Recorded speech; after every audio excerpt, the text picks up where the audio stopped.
when you look at the scale and that number is higher than you want it to be, you instantly are disappointed. I've been working so hard and I've been doing this. I have absolutely nothing to show for it, but that doesn't necessarily mean anything. It doesn't tell us how hydrated you are. It doesn't tell us what your body fat percentage is. It doesn't tell us how much muscle that you have. The scale only says it's your relationship with gravity. Live your best life while working on your health and fitness goals.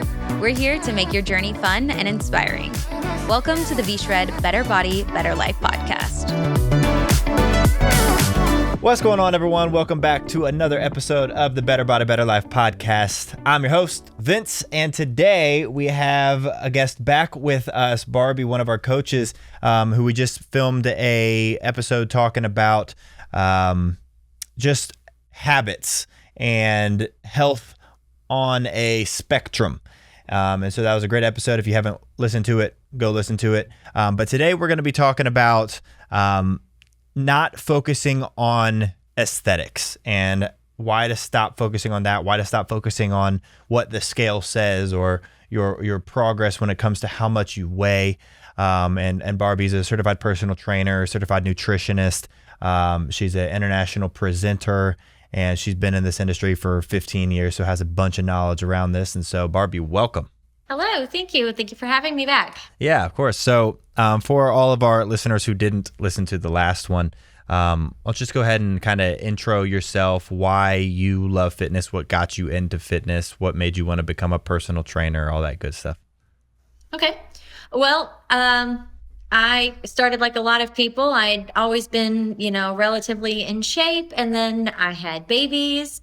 And after having those babies, then I struggled with losing the weight and went over to my local YMCA with a cheap membership and childcare included, and started doing group fitness classes and just fell in love with challenging my body. And it kind of morphed into wanting to share that with other people. And so I got into teaching group fitness, and then as a personal trainer, and then seeing that there was a piece missing, the nutrition component, which is so important, and just incorporating that into my clients. And that's kind of my journey. It's just started with just wanting some place to take my kids.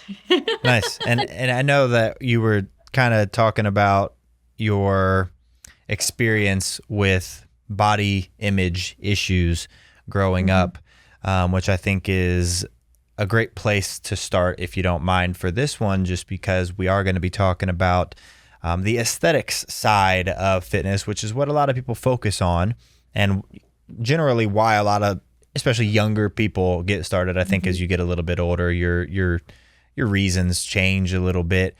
Your what you want to achieve changes a little bit. But in the beginning, when you're a little bit younger, you're usually like, I don't like how I look. I don't like how this shirt fits me. I don't like that I don't fit into any of my suits anymore. I don't like that I don't feel comfortable in a bikini or in a bathing suit at the pool, whatever it might be. Take us through your experience with your own struggles and kind of walk us through how you got out of that. Okay. So for me, the reason I looked to the gym was because, yes, I did have weight to lose after having two children back to back. I was in my early 20s. And so, the first one, the weight came off relatively quickly, but it didn't all come off because I had those babies back to back. So I still had some from the first one. And then, here comes baby number two. In the last episode, I'd shared about having body image issues growing up and struggling with disordered eating. And it wasn't that I was overweight. It's just I had body dysmorphia. And this is where, like, when I look in the mirror, I see something that does not exist. Yeah. And even to this day, I still have to struggle with that of feeling like I look fat, even though I know in my head that I'm not. But it's easy for me to look and go, oh, look, I've got a little jiggle here. Or I'm a little soft here. And it's like, that's real life, Barbie. Everybody has that. Everybody experiences this. We all have cellulite. We all have stretch marks. And that is the human condition. And no one is perfect. But I had shared that having two small children and being a stay-at-home mom, and money was really, really tight, and life was hard. It was just hard. And I really, really struggled with feeling out of control. And my coping mechanism, which was very, very unhealthy, was just to stop eating. And so I was breastfeeding at the time, so that was not an option. My daughter, literally her life and her nutrition depended on me being healthy. So I had to find a new coping mechanism. And since I did also need to lose weight, the gym seemed like a great place for me. And going to the gym, I gained so much than I would have ever thought. Losing weight, yes, it was important, but what I gained from that was so much more important. I will tell you, um, two of the people who I am closest to in the whole world, and I love with my whole heart, I met in the gym, my two best girlfriends from the gym. I gained such confidence in myself, in my abilities. And I fully believe there's not much that I can't do. And a lot of that starts from just challenging myself and moving my body in the gym. I've watched myself build muscle. I've watched myself become an athlete as an adult. I was not an athlete in my youth. I was not an athlete in high school. I was not an athlete in college. So as an adult, you feel like, well, I missed out on my chances of being an athlete, but that's not true. Since I've been an adult, I've done lots of different races. I've actually been even sponsored for different events. I'm a competitive power lifter, and I'm gonna tell you, I dominate the old lady genre. And I love being strong. And that was one of the best things about like weightlifting was it helped me to shift like so many women when I first joined. I was a cardio bunny and I was all about getting that heart rate up and I wanted to burn all those calories. And I didn't really understand that there is more to your figure and there is more to like fitness than just lifting. Like so many women, I was like, well, I don't want to go in the gym. I don't want to be bulky, so I don't want to lift weights. I'm going to stay in the room over here with the other ladies and bounce around. Now, if that's what you like and that's what you enjoy, no judgment. There are so many different facets of fitness that there's no one right or wrong way. You know, just because it doesn't work for you or it's not your thing doesn't mean that it's not amazing for someone else. You know, like personally, Zumba is not my thing. But there are so many women who do, men and women, who do it and love it. And if it weren't for Zumba, they wouldn't do any fitness activities at all. So I will never, ever, ever hate on any format. As long as it's safe and effective, go for it. It's about having fun and moving your body and challenging yourself. But so much of going to the gym, and I say going to the gym because that was my experience. Maybe for other people, it's working out at home or in their garage. But what I gained from working out and from getting in shape is so much better than just numbers on a scale. And unfortunately, so many people like that becomes their sole focus and they can miss so many of the benefits of working out because they're chasing numbers. Why do you think that is? Why do you think people just solely focus on their appearance or what the scale says rather than the whole approach? For the scale, okay, good question. For the scale, I would say, now from the lady's point of view, there is this societal push to be small. There's this push to weigh less.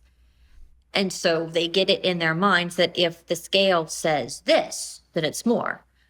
And if it's higher than whatever arbitrary number is in your mind, then I'm fat. And there are women especially attribute a lot of their self-worth to the number on that scale. Men, not as much. Men are better at like how they look and going from that. But for women, they are very much tied to that number. But in terms of aesthetics, there are people who think I just need to, I need to lose weight to look better.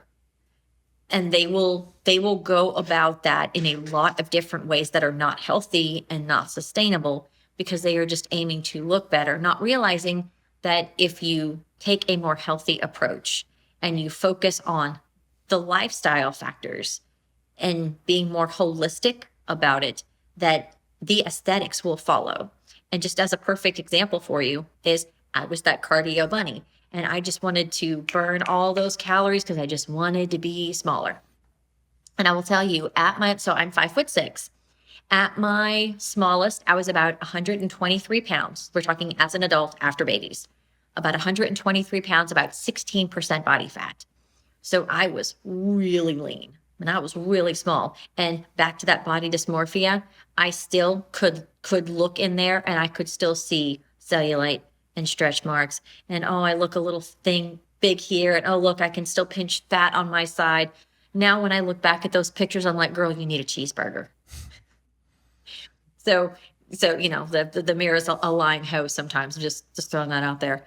But let me stop you. How did you make that shift from thinking that being maybe a little underweight and still struggling with thinking that you might be fat or chunky or whatever you classified yourself as, to now looking back at those pictures and saying, eat something?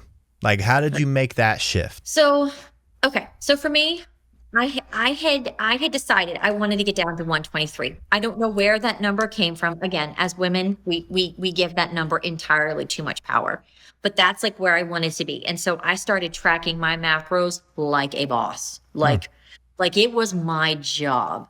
That's actually really good though. Right. I did not waver from it. And I was super, super, super strict, and I had to bring those calories down, and I had to be super strict. So I did it in a healthy way, and I didn't like overly exercise. But to your point, I was underweight, and I look at those pictures now and I'm like, yeah, that's not sexy. No, not at all. Not even close. But I got there and I was proud of myself. And to this day, I am proud of myself that I set a goal and I worked my butt off to get there. And I did. But I realized that I wasn't willing to do what it took to stay there, because in order for me to be that lean and that small, that meant no popcorn when I go out to the movies with, the kids. That means no brownies. That's no birthday cake. No grabbing a handful of chips at the cookout. That's no splurges at the church potluck. And those old ladies can cook. So there was I had to bring my own food with me everywhere I went. And it was so restrictive that it kind of sucked the joy out of life, being really honest. But at that same time, I was doing a class called Body Pump. And that was the first time that there was any sense of pride with being able to lift heavy. Because up until then, it was all cardio, and we would do 5 and 8 pound dumbbells, like you do in a standard group fitness class. We would, do some bicep curls, and you're doing lots of reps and you're doing it quickly. You're doing it on the beat of the music. So you have to stick with the lighter weight. But in Body Pump, there's a Les Mills format. You have a barbell, and it's a small one. It weighs, 5 pounds. So it's a small one. And then you put weights on there. Well, as the instructor, there's this push of instructors that you have to use what they call model weight, meaning I have to use something that is respectable and something for my members to aim for. So then there was this push for me to start getting stronger. And I will never forget the day I was doing an exercise and somebody commented on how amazing my arms looked. I'm like, my arms? And I turn around, and in the mirror, and we were doing bent over rows, and I could see the definition in my shoulders and down my arm, and I'd never seen that before. And I was like, hot damn, I have muscles. And the more I did that class and the heavier the weight became, the more I started seeing muscle. And then it wasn't even about the muscle, but it's like, how much weight can I move? And so then it started this trend of really enjoying being strong. I loved what I saw in my body. And that's what it was. It was seeing the change in my body, going from being super lean to now being muscular. And, and at the point like I am now, so I am about 130 pounds and I sit at about 18% body fat, which is really healthy for someone my size. but I love that I am strong. I have got muscle definition and like I've been working really hard on my shoulders, and you can even see I have like some baby Got caps some there. cat delts. I've worked so hard for that. It's like I got biceps, and I've even like I've been working on doing like the whole like the wings, like and I love that. And it's not even just about how I look, but it's like I love being strong, and I love focusing on like the weight I can move in the gym. But of course I have to lift it safely. And Yep. this is where like I really encourage my clients. It's like, yes, we want to look good. Yes, we all do. And I get that is an important part of your identity. And I'm not trying to minimize that. But there is so much more to working out and eating better that overshoots how you look. Think about like how you feel, like the confidence that you have, the energy that you have. How about your digestion? How much better you feel when everything is working the way it should, as opposed to being bloated, being backed up, having the runs. All of these things are affected by what we put in our bodies, the food that we eat. You have so much better mental health. There are so many studies that show that being consistent in exercising in any form at all, but being consistent in that, you have that regular release of endorphins, the feel-good hormones. And because of that regular release of those hormones, it helps balance out brain chemistry. And of all the studies that are done, they are showing that there is a drastic reduction in the amount of antidepressants and anti-anxieties and mood stabilizers, either in the need to take them or in the dosage overall from people who exercise regularly. It's been shown to be amazing for stress management.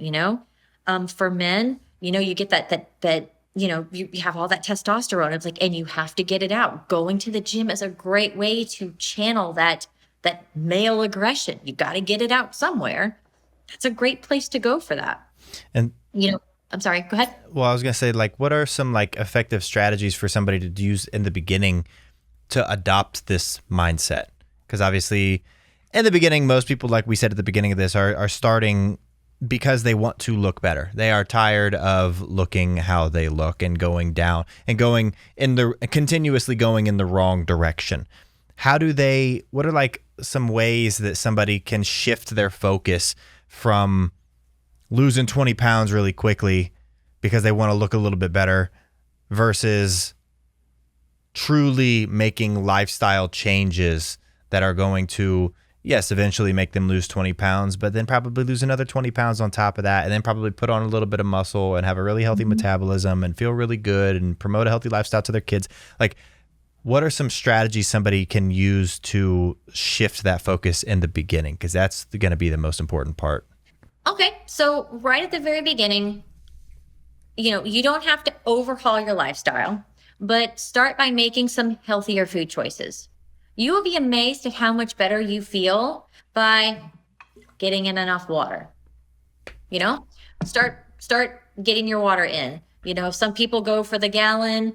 The quick and dirty measurement is to take your body weight, divide it in half, and that's how many ounces. So if you are a 200-pound individual, half of that is 100, so 100 ounces. That's like your minimum requirement for water. Like that's an easy one to start with. Be amazed at how much better you feel. Yes, at first you will pee all the time. Yes, it goes with the territory. Your body does adapt, but as any person who has a healthy lifestyle will tell you, I pee all the time. It's just part of it. It goes with the territory. And your body does adapt. Like, your body works as like a water fountain. So if you don't drink any water today, and then you drink, and it works on like a 24-hour cycle. So if you don't drink any water today, and then you drink a ton of water tomorrow, your body is still responding to the lack of water you drank yesterday. So you're going to pee a ton. Versus if you drink a bunch of water today, and then you don't drink any water, or you drink a bunch of water tomorrow, you're going to pee less because your body is already used to how much water you've been drinking. So it like you said, yes, like we got off of our last episode, we were both like, I gotta go to the bathroom. That happens, but whatever. And also, it's just a way to get more steps in. So it's like, and also when your pee is clear, it just makes you feel good because you're like, whoa, right? I'm hydrated. I know. For any of you who don't like look at your pee and you're not weirdly proud, it's one of those things when you are aiming to be more hydrated and you're like, hey, that's like really pale yellow. That looks like water almost. Yeah, right? Yeah. So making some healthy changes, and start with setting some small goals. So like getting in enough water is a good one. Looking for healthy snacks that you can incorporate in your day. Looking for making some better food choices. They don't have to be perfect, but look for better. Maybe instead of buying your lunch every day at work, maybe you pack your lunch a couple of days. Start there. We're small, attainable goals. And then once somebody starts doing that, what are ways that they can measure progress without looking at the scale? How do you feel? Listen to your body. How was your sleep? You know, a lot of people who struggle with sleep, first of all, they are not active during the day. So it's one of those things, your body, you need to do things to actually make your body tired. So getting in steps. So look at how you're sleeping. Look at what your appetite is doing. If you have no appetite all day long, you're probably not fueling your body very well. Look at your energy levels. If your energy levels are in the toilet, if you're constantly having to grab a cup of coffee or you're grabbing an energy drink regularly throughout the day, my friend, your body is hollering for some more fuel. And that doesn't necessarily mean you need more calories. It means you need more nutrients. And that's the other thing, is looking, when we're talking about making better choices, look for nutrient dense food as opposed to calorie dense food. So we're talking fruits and veggies, we're talking whole grains, lean meats, even dairy. You know, you think cottage cheese and fruit, Greek yogurt, like those are great. You can grab a string cheese. We want to grab things that are going to fuel our body, to give us protein, to give us some good healthy carbohydrates, and to give us fat. But the other thing is being more active. So that's a really easy one to measure, is marking your progress. So like for me, my lap around my neighborhood is 3/4 of a mile. Okay, I've clocked it. So 3/4 of a mile. Let's say I'm just now getting started in my fitness journey. I can walk this neighborhood in 25 minutes. Well, I've made a goal to walk it one time around 3 times a week. You better believe that the more times you walk it, you're going to shave off a little bit of time every time. And so at the end of 2 weeks, instead of it taking 25 minutes, maybe it takes 20 minutes.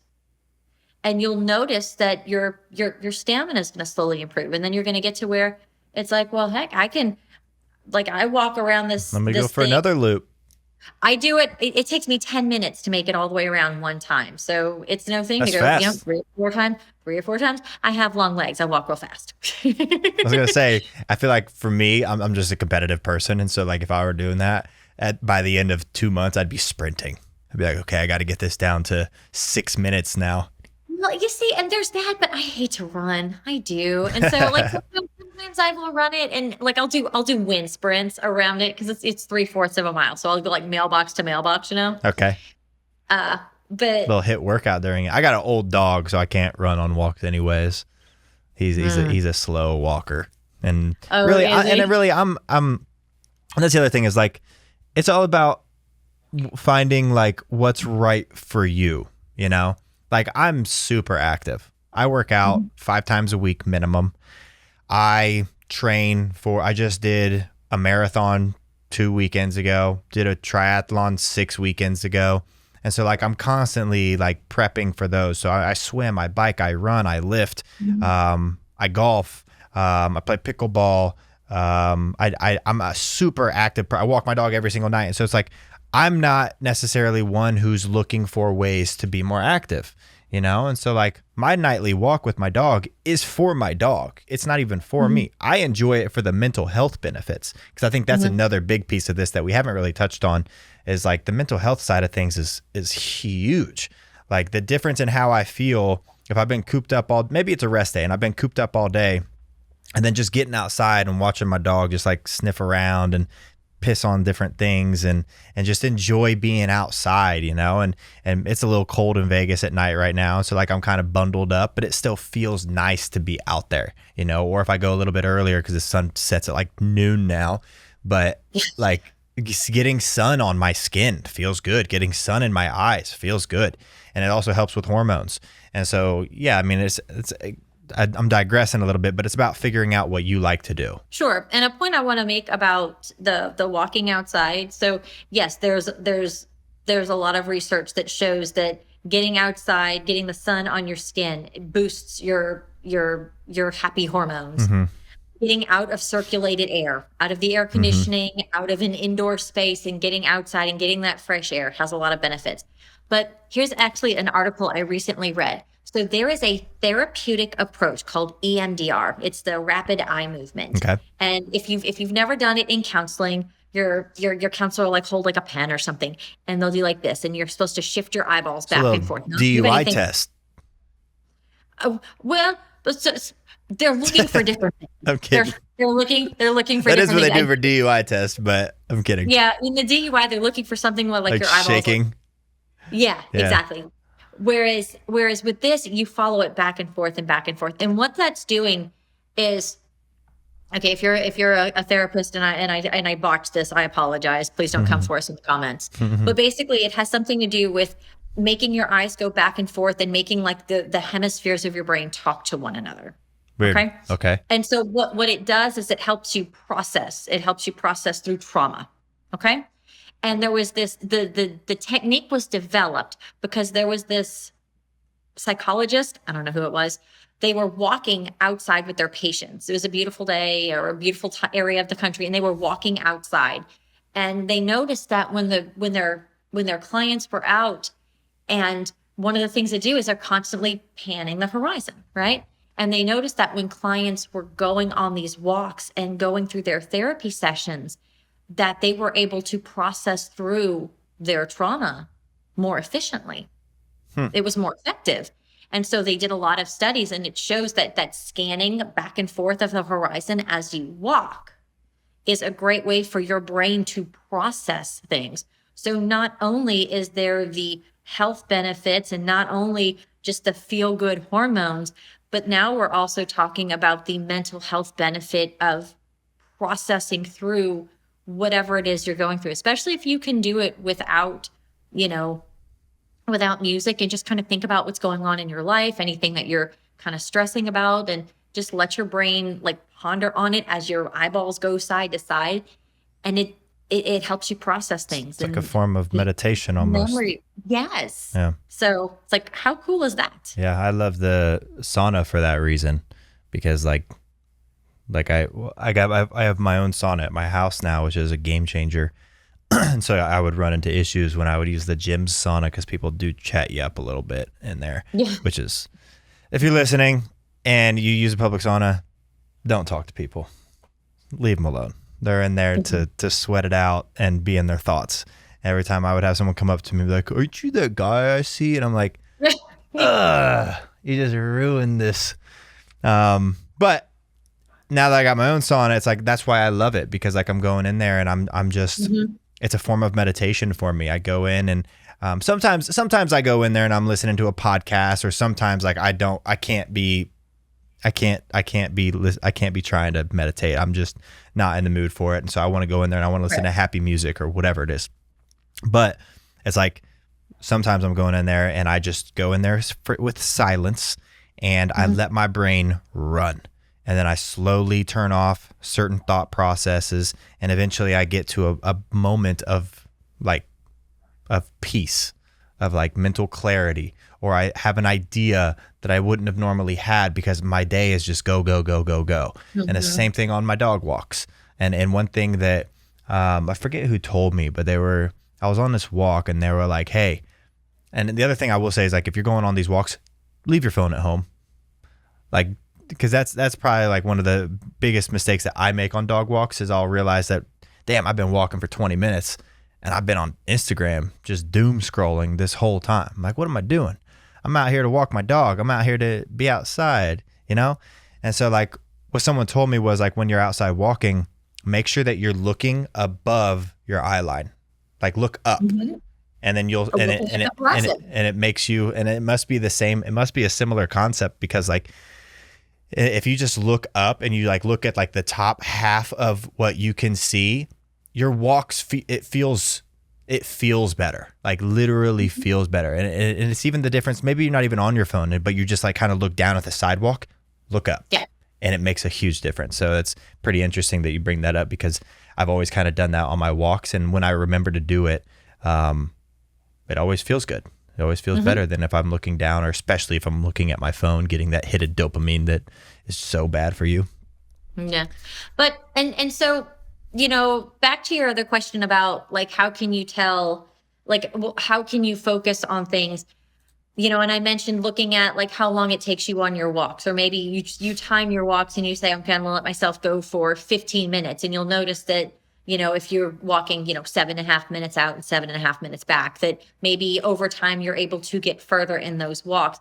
But look at those little markers, push-ups are another really great one. I have a lot of people who come to me who can't do push-ups.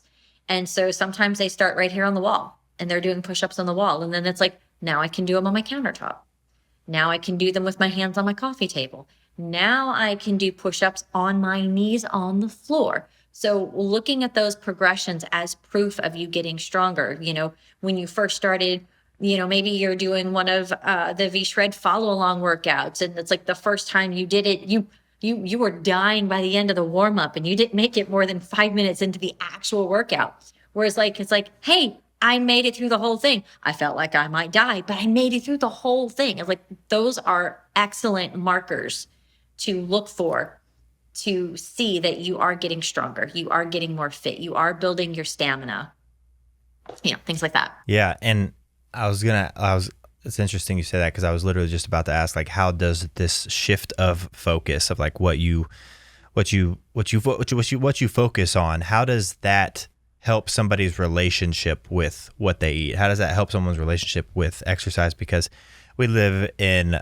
a society of really bad relationships, especially in the US, with food, with the gym, with just personal exercise.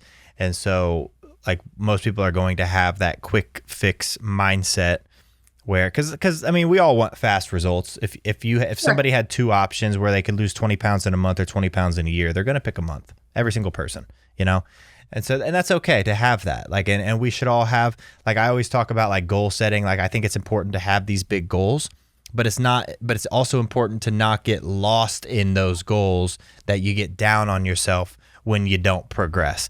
And so how does shifting someone's focus to these lifestyle fixes rather than these quick fixes help with the relationship that you have with your food and your exercise? Okay, that's a great question. So it's being more rather than being less. When you look at the scale and that number is higher than you want it to be, you instantly are disappointed. You instantly feel deflated, and you don't see, or you're like, well, I've been working so hard and I've been doing this, and it's just, I have absolutely nothing to show for it. Or it's like, well, but that doesn't mean you could just be really well hydrated. You could have had Chinese food last night. It was extra salty, and now your weight's fluctuating because you're retaining a little water because you had a little extra salt in your meal last night. It doesn't mean that you failed, and it's such an arbitrary number. A great example just of how the scale isn't the end all be all. When I was in high school, I graduated at about 125 pounds. Same weight, or same height, 125 pounds. I was a size 8. I'm 130 pounds now, so I'm heavier, but I'm a size 4. Wow. It's because I have a lot more muscle than I did then. So I am more dense. Yep. And because I am more dense, I am smaller. So you sink in water now. Yeah, I do. But when we just focus on the numbers on the scale, if I let that 125 be the standard of where I should be, that's not a very good standard to be at, because I was a size 8 as opposed to the size 4 that I am now. I was not healthy then. I was not exercising. I was not eating healthy. I was a teenager and I was eating teenager food, which is just barely better than a toddler, right? So yeah, eating garbage and not being intentionally active, versus now living a really healthy lifestyle. That I'm heavier, but that doesn't necessarily mean anything. So the scale only says it's your relationship with gravity. It doesn't tell us how hydrated you are. It doesn't tell us what your body fat percentage is. It doesn't tell us how much muscle that you have. And a lot of guys, you probably will fall in the category that your BMI probably puts you as obese. Yeah, Does it? I've actually never had mine Never looked measured. at it? Nope. So BMI, for those of you who don't know, this is a quick and dirty measurement they will often do at doctors' offices, and it's absolute shit. Okay? It is garbage. It is useless. But it's something that they use. I don't know why they still use it. But it's just your relationship with your height and your weight. And you look at two different men, both at, let's say right at 6 feet tall, 200 pounds. But this guy, he's got a beer belly and he's very, very soft and he does not work out. Whereas you have this guy who's sitting at 8% body fat and very, very lean, but boom, big and jacked. Their BMI is exactly the same. Yeah. And they may tell both of these guys, hey, you need to lose about 10 pounds to be healthy. That doesn't make any sense at all. Yep. Yep. That's No, only looking. my doctor goes off of blood work, and so I got a very health conscious hormone specialty type doctor, which I recommend most people get because one thing I've realized about the medical field is that most of these doctors don't know much about health. They know about diseases, they know about medications, they know what to prescribe, but when it comes to like proper nutrition and exercise, they don't really know that much. I have had several physicians as clients over the years. I have had people who have hired me to help them understand nutrition Wow. because they don't know anything about it. Because you have to think, for doctors, for part of their training. And please know, I'm not saying that I know more than any doctor. Yes, but of course. But I will say, Same. on nutrition, I do. On nutrition, I Yeah. do. Yeah. Because this is my lane. Yep. Whereas doctors, they get this great big training. They get one course on nutrition. Yep. Just one course on nutrition. That is not their main focus. That's not what they do. And if we're going to be really honest about it, the pharmaceutical companies are the ones that are backing it. So they're learning far more about pushing pills to cure diseases than to coach healthy lifestyle factors and to push, exercising and eating better. One, because they don't know much about it. Two, because insurance doesn't pay for that. Well, and three, we kind of briefly touched on this on the last episode.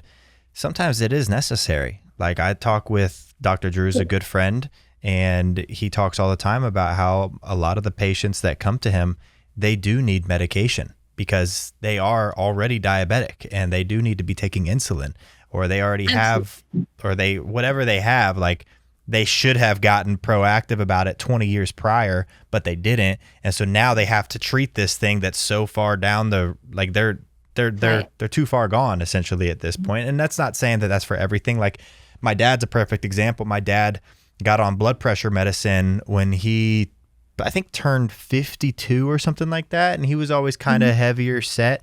And then he started following our MOVE program, and it's just a 30-day program. And he followed it I think 9 months in a row, just kept redoing it, and just like getting better at it and doing the exercises more intensely, or doing them faster, doing more reps, or being better about the rest or whatever, and just did it 9 times in a row and got off blood pressure medicine. And so it's not to say that you can't reverse these things, but yeah, sometimes those, I agree completely. Like the doctors, big pharma controls a lot. And so doctors are supposed to push that, but sometimes they do have to push that too. Well, no, and to your point, this is not to say that you shouldn't be on blood pressure medications, or you shouldn't be on your cholesterol meds, or whatever it else is. Like if it's medically necessary, it's medically necessary, and you take care of your health, with meds as you need to, while you work to make yourself healthier. Yes, that's the important part. While you make yourself healthier. Right. The trend is what we would like to see is, sure, come to me on your blood pressure meds, come to me on your cholesterol meds, whatever it is that you need to take, absolutely. And then what we're going to do is we're going to work to make you healthier. Yep. And hopefully, as you get healthier, as we bring the weight down, as we bring the muscle up, and we get you healthier, then your dosing will go down. Yep. And we your get dosing you will off go the down. thyroid support. And you might be able to get off, and maybe not. Maybe you have to stay on a really low dose, and that's okay. If that's what your body needs, that's all right. But the idea is to come down. Yep. Let me tell you, there was a study done many years ago. So I used to do lifestyle coaching with the YMCA. They specifically have a program for diabetes prevention. because it's this like something like 70% of all adults are considered pre-diabetic. Whew. That's crazy. They did a study, and this was a massive study, and we're talking millions of dollars. Several different agencies were in on it, where they were looking at metformin versus lifestyle factors. They were looking at what? Metformin, that is a medication that they give to those who are pre-diabetic. Okay. To help prevent them from developing full-blown diabetes. Okay. Okay. So one group got metformin, and one group, it was lifestyle factors. So they were encouraged to eat a diet that was no higher than, it was like 30 grams of fat a day. Like that's where they started, like make it super simple. And to get 150 minutes of intentional activity every week. So they didn't even say what kind. It could be gardening. It can be walking. It could be anything. So those two factors versus metformin. And it was a massive, not even close. The metformin only reduced their risk of developing diabetes by like 30%. So these people on the medication, 30%. That was it. The people who changed their lifestyle just by those two things, reducing the fat in their diet and getting in more activity, they dropped their chances of developing type 2 diabetes by like 70%. Wow. It's not even close. But did they do I wonder if did they do also a group where they did both? I'd be interested to see that. I wonder if they complement each other at all. But not that I want to say they wanted to look strictly at the efficacy of a pharmaceutical versus not intervention at all. Versus lifestyle factors. And they just wanted to compare. Wow. That's crazy. So yeah, that goes to show. It is a massive, massive difference. And so going back to touching on like the longevity piece of this, because I think that's what this really all boils down to, because like we said in the beginning, like aesthetics is usually a goal for a younger minded person at the beginning of their journey. Like that might be one of the reasons they get started. But like at this point in my life, I don't really love using myself as an example because my life is fitness and most people can't relate to that. Right. But I think as most people get further into their journey, their reasons change drastically. It's no longer about looking better. Like I know for a fact that I'm not ever going to look significantly better than I look right now. I'm not going to cut my body fat in half. I don't want to even do that because that would be extremely unhealthy for my body, and also it would not be fun. It would be the worst. I don't want to put on twice as much muscle because that's just going to result in either I would have to take steroids or I would just be carrying so much muscle that I lose my mobility. I lose my ability to do certain athletic things. Right. And so like at this point, like my why in the beginning was because I was skinny and I hated how I looked and I was insecure and I had body image issues and I kind of got, I don't want to say bullied. I didn't get bullied, but I got picked on a little bit because of my size, and I would get beat up a little bit in sports because of my size. And I wanted to change that, and I did change that. And now I'm bigger than all my friends. And so like the difference is like that's not my reasoning anymore. My reasoning now is like, again, I don't like using myself as an example because most people can't relate to this, but my reasoning now is to motivate people. It's to inspire people. It's to teach people what they need to do. And I hold myself to a high standard because it's like what you said, I think on the last episode, it's like, if I'm going to sit here all day and people are going to see my ads online, me talking the talk and being like, you need to get in shape, you don't need to do this, and I'm not in shape, I wouldn't trust me if I was in somebody's face all day telling them they need to get in shape and I wasn't in shape and I was just kind of not practicing what I preach. I'd either be like, this guy's full of shit, doesn't know what he's talking about because clearly he's out of shape, or he's just doing it for the clicks. He doesn't really care about this at all. He's doing it for money, you know? I truly have a passion for this. And so when it comes to the longevity piece of this, what does training for longevity or dieting for longevity look like compared to training or dieting for aesthetics? Oh, that's a good question. When you are going for longevity, you're going smart. It's setting smart goals. What is sustainable? What can I maintain forever?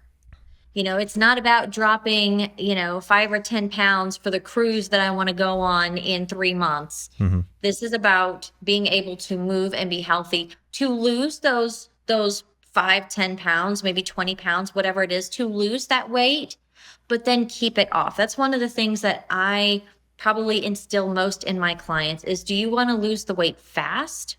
Or do you want to keep it off for good? Because you can't have both. You nice. can't have both. There are no shortcuts to success. Nice. So, of course, it's like, yes, but we want it all fast. Yes, of course. But that's not realistic. Yep. Not if you want to maintain it. So this is where we have to slog through. The last episode, we talked about building the habits and its sustainability. Yeah. And why can't people maintain that? Explain the reasoning behind why these quick fixes, these yo-yo diets, or I shouldn't call them yo-yo diets, it's the yo-yo effect caused by crash diets. Why do they cause that yo-yo effect? Why don't they work? Oh, I can tell you that one. All right. So let's say, Vince, you have a cruise coming up and you want to lose 10 pounds. Okay. So you go on the potato diet and you eat potatoes. That's all you eat. Great diet. Potatoes. Sounds phenomenal. Sounds phenomenal. Potatoes in all forms, right? So you go on the potato diet, you lose the 10 pounds, you go on the cruise, and you are so happy. However, is eating potatoes, only potatoes, realistic for their whole life? Mm-hmm. No, absolutely not. So what's going to happen is, chances are when you go on vacation, you're going to gain it all back because you're going to eat like you normally do. But when you come back from vacation, let's say you were able to maintain it while you were gone.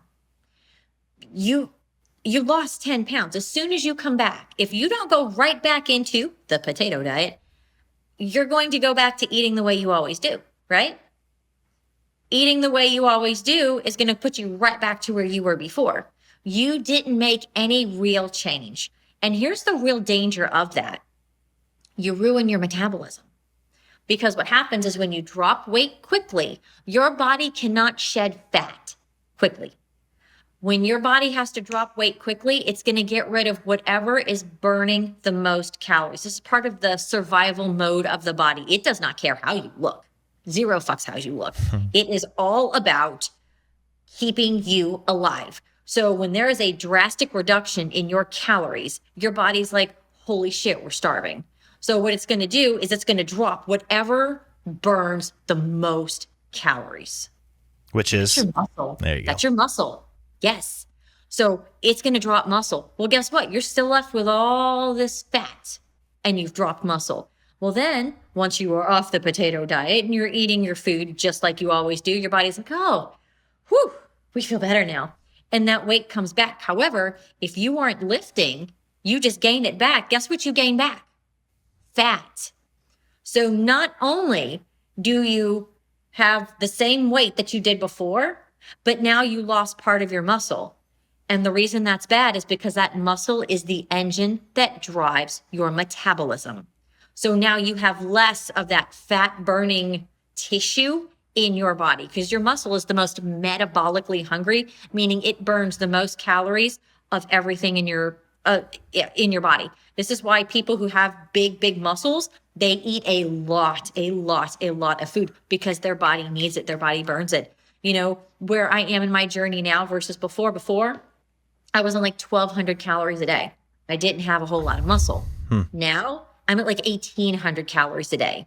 And that's if I'm gearing up for a competition, it's more like 2,000 or 2,200, even on my smaller frame, because I have a lot of muscle. Yep. And that's just what it is. Muscle is what is basically what we call metabolism. So you want to fix your metabolism. You say your metabolism's broken. Your metabolism is not broken. It is the result of the choices that you have made, and you don't have enough muscle to support the calories that are coming in. You build the muscle, you repair the metabolism. Yep. No, it's, I get jokes from my friends all the time where they're like, Vince eats the most food of anybody I know. Or I also like, I only really see my friends like on the weekends. If I see them, I'm a homebody. And so like on the weekends is when I'm a lot more relaxed with what I eat. And so like on the weekends, I'm having burgers and fries and ice cream and stuff like that. Going out for pizza, having some And beers. they also will say like, Vince eats the worst of any of our friends and he's in the best shape. It's like, well, first off, most of the time you're not seeing what I'm eating. It's the 80-20 rule. But then the other part of it is I've been lifting for 15 years. I got a good amount of muscle on my body now. It's super metabolically active. I work out every single day to keep on top of that. I'm burning a ton of calories anyways, doing a 20-minute mobility routine followed by a 50-minute lift followed by a 45-minute endurance session. I'm burning, I don't know, 2,000 calories during that, like a ton. And so it's like, I struggle to eat enough. And that's a quality problem that most people don't experience. Most people struggle with overeating and they don't know how to get out of that.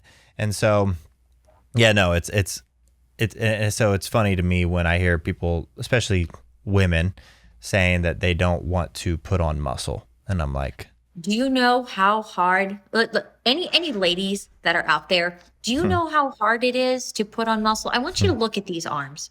Look at these arms. Okay. I am not bulky. You would never, ever look at me and go, man, she's bulky. Do you know I deadlift over 300 pounds? Yep. With these arms. With these arms. You can't see my legs, but you know, they're proportional. I am strong and I am fit and I am trying. I was telling Vince earlier, it's like I'm working on like building my little baby caps and my biceps, and I am working really, really hard. I lift a lot of weight and I do so many reps and I eat so much food, and I am trying to put on some, what we call, it's hypertrophy, what you would call bulk.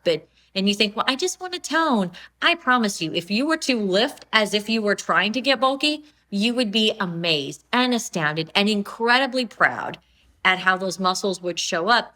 And then you have pretty sculpted arms and not, you know, they're not skinny, they're not jiggly, they're strong and they look strong. They look fit, not bulky. We don't have the hormones for it. We just don't. And guys do have the hormones for it, yet still it's hard. It is. And so for men, you still have to lift heavy and you have to lift with very intention. hard still. And even with the hormones. Now I will say, like, one of the differences, like my son, I finally got him in the gym with me when he was like 18 years old. He was 6'3" and $150. Oof. Yeah. Stiff breeze, blow that boy right over. So I got him in. Now, keep in mind, at that point in time, I'd already been lifting for years. I'd been a trainer for years. I've been a competitive power lifter for years. That boy, 18 years old, comes in the gym and starts lifting. And we're talking like starting with like goblet squats with like a 25-pound dumbbell. Okay, that is where he started because he was brand new at this, right? And within about 9 months of consistent working out. Now, just imagine the teenage version of this, you know. So he's still quite lean, but he's at this point, he's about 185. Okay. Still at 6'3", but he outlifts me. He outlifts me in everything. In 9 months. But he's bigger than that now, and he's off in the Army now. But 9 months, teenage boy, 9 months, and he could outlift the work I had been doing for years. And his muscles are bigger than and you're a power lifter, so that's even crazier. Yes. Because I feel like because I was lifting specifically for strength. The typical female weightlifter is not lifting for strength. She's lifting for hypertrophy in specific areas of her body. And so that might be super, like, somewhat like people like, I get comments all the time at the gym where people are like, they'll like joking, like they know that I know my shit, and they'll be like a trainer and I'll be like using, I don't know, 60-pound dumbbells on like a flat dumbbell press, which is not heavy for me at all. He'll be like, oh, going heavy today, huh? Like joking. But it's like people get shocked at how light I lift to put on muscle. And so like that's what most women are going to be doing, you know? And so the fact that you don't do that, you actually do lift for strength, and he still did that just goes to show like the difference in hormones. It's crazy. The difference in hormones is absolutely stunning. And you're right. And that's something. So fun fact for those of you who aren't super sure about what he was just saying. So there is two very different styles of weightlifting. there is weightlifting for strength, and then there is weightlifting for size. And so when you see someone like Vince and he's got very big, well-defined muscles, he is going for size. I have always been going for strength. Now I've recently kind of switched up my programming to try to, because I'm wanting to try to build something in my arms. I want to actually look like I can kick ass instead of like I can actually do it. You got the go muscles. I got the show muscles. Yeah. So I have pulled back on the weight so that I am doing a lot more reps. So when you are trying to build muscles, like for size, you do a shit ton of reps. Like so many reps. And slow, not super explosive. Whereas for me, for powerlifting, I'm doing sets of like 3. And I was mentioning in an earlier episode, like for my deadlift, it's like 275 3 times. Yep. And I only do 3 sets of that. And then that's all of the deadlift I do. With a super long rest. I'm like 5 minutes in between. Yeah. But it's because the way that the muscles are, the explosiveness and the way you pull them out in the ATP cycle, and there's a whole lot of science behind it. Yep. It is 2 very different methods of lifting. But I promise you, in either way, ladies, in either way that you lift, you will not get bulky. If I could impress anything upon the ladies out there, is I challenge you, lift like you're going to get bulky. Do it and see at how your body transforms. And you would be so proud, because we're not going to get bulky. Just when you're like, oh, I'm going to get bulky, just remember these arms. Okay. Just remember that. There's so much work that has gone into. You talk so badly about your arms. Your arms look great. Look at that. Like, I'm just really proud of that. Yeah. I mean, you're lean. You got actual muscle definition. You got some size. You talk so poorly about them, but you got great arms. Well, but here's the thing. Thank you for that. It's for as hard as I work, I would like them to be bigger and more defined. But this is another thing of like the aesthetics that people don't realize is I have freakishly long arms. I think they are much longer. Not good for powerlifting. No, it's actually terrible. I am not built for powerlifting. Yeah. So no, not at all.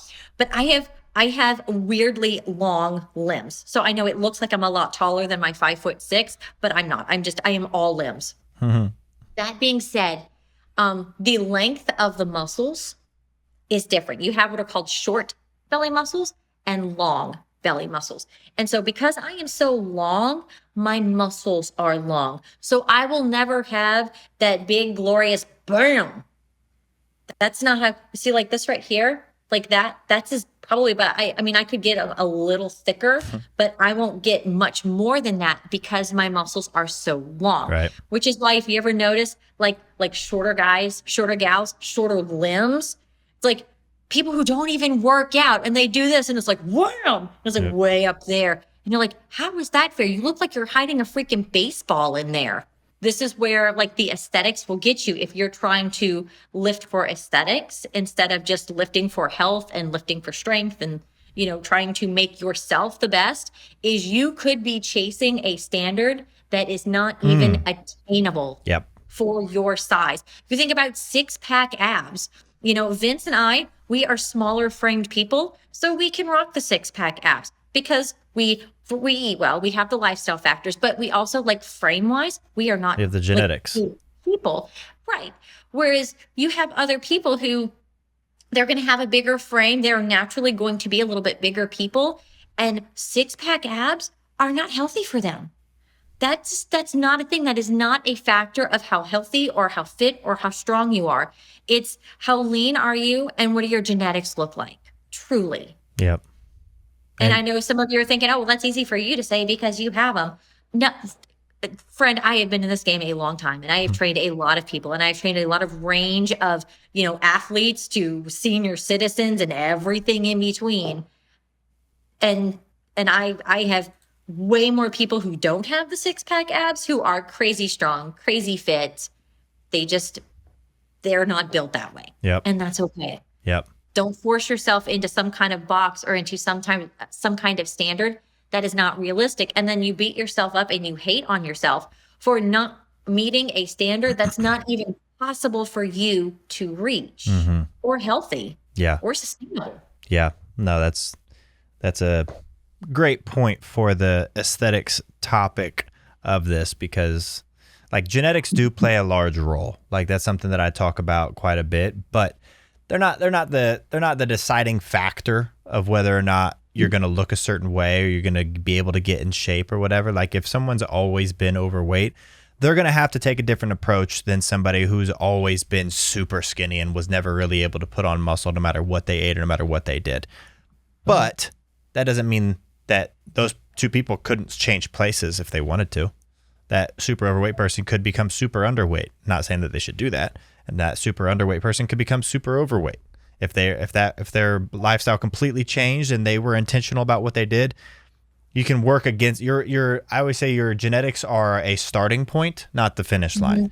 And so like they're going to affect the choices that you make, but they're not going to decide what you're able or not able to accomplish. And so, okay, last thing before we hop off here. I know you have a hard out in 9 minutes. So last question. In your opinion, what are the key components of a successful program that teaches people not just how to follow a diet, but also how to build a lasting, like healthy eating habits for life? First, start with what's realistic. What's realistic? Don't try to overhaul your whole life at once. Start small. Start with, I think we talked about earlier, instead of saying, I'm never, ever going out to eat ever. If you go out to eat 5 nights a week, that's not realistic. Maybe whittling it down to 2. Maybe you're going to say, all right, I'm going to start packing my lunch a couple of days a week. Maybe I'm going to be intentional to eat a good, healthy breakfast, getting in some protein, getting in some good, healthy carbohydrates, because carbs are not the enemy. Carbs fuel your body. Your brain runs on glucose. You need carbs. I don't care what everybody else is at. I'm not trying to sell you anything. You need carbs. Low carb is not the way to go. Sorry, soapbox. Anyway, focus on getting in plenty of protein. Protein is really, really important. It is the golden child of the fitness industry for a reason. So making sure that you're getting in plenty of protein, making healthier food choices. They don't have to be perfect. Just aim to do better. And then be challenging yourself. Figure out what type of movement you want to start including. It doesn't have to be the gym. It can be walking. It maybe starting with a lap around your neighborhood or walking 15 minutes. And then maybe you can up that time to 20 minutes and building your stamina that way. Look for markers that you can start with and improve upon. Or maybe you can start with saying, you know what, I want to be able to do a push-up on my toes. Okay, you start where you are and you work towards that goal. Just make sure that you're not hating on yourself along the way, because this is trial and error. It's trial and a whole lot of error. So much error. And it's okay. You mess up today, start over tomorrow. It's about consistency. It doesn't have to be perfect. It's being consistent. That's where your results are. Consistency. And how much does goal setting play into this? If you're going to come over to my house, Vince, but I don't give you my address, how are you going to find me? Nice. I live in Texas. Well, you can hop in your car and head to Texas. Texas is a big damn state. So if you don't know where you're going, you can have a general direction as to how to get there. Hey, I'm in Texas. Come visit me. Okay, you can get to Texas, but you have no idea where I live. So having a general idea of what you want is good, but having an actual goal is going to help you with the roadmap to get there. And then I would add on top of that, if you are not necessarily capable or willing to build the knowledge base to create a proper plan to get to that, to achieve that goal, working with somebody who does. Absolutely. I'm partial to V-Shred, that's who I work for. However, going to see a trainer at your local gym, trainers are a wealth of information, and they may not be certified nutritionists, but they can get you at least on the right road. Yeah. They can give you some direction. You can find a nutritionist.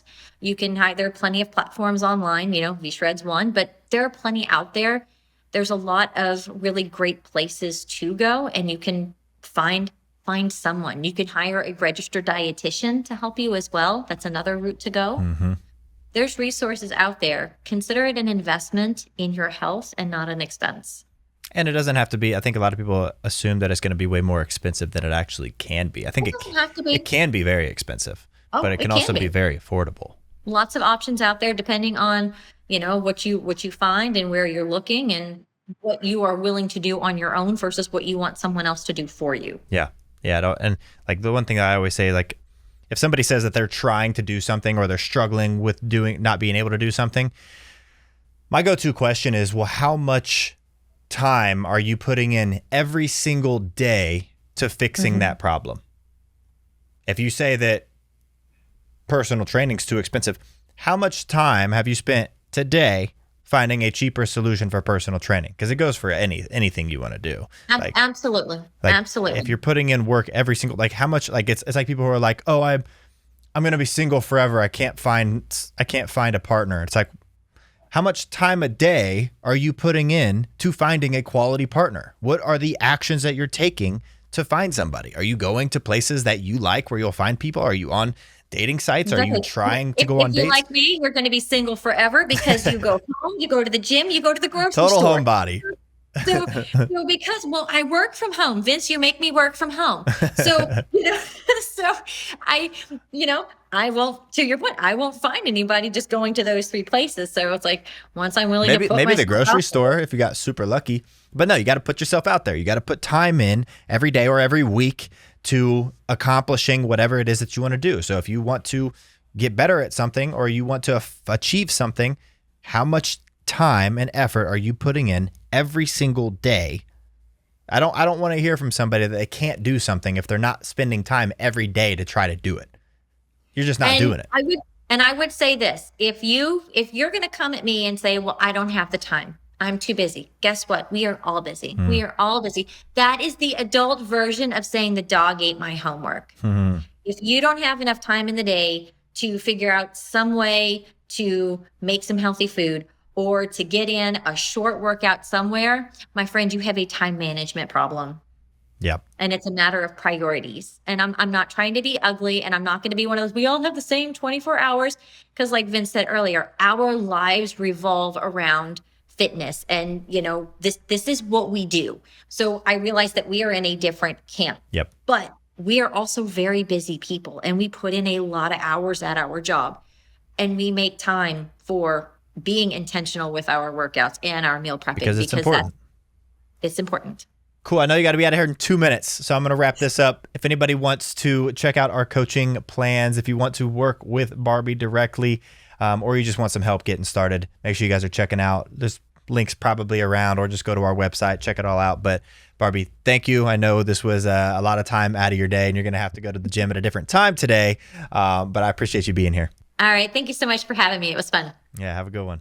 Now, if you are looking for some extra support and you aren't looking to spend a fortune, you should consider working with one of our V-Shred certified coaches. We'll figure out your macros, we'll figure out your calories, we'll figure out what your custom meal plan will look like. And yes, we'll make sure that it contains your favorite foods. And basically all you do is you let your coach know what you like, what you don't like, because when we say custom, we mean it. And you get unlimited emails, you get weekly check-ins, you get access to our brand new coaching app where you can message them at any time about anything with any questions. Our coaches are here to help you reach your goals, and they care about your success. And so all the details about how it works is in the description down below. So check that out if you want to. But thank you again for tuning in. Until next time.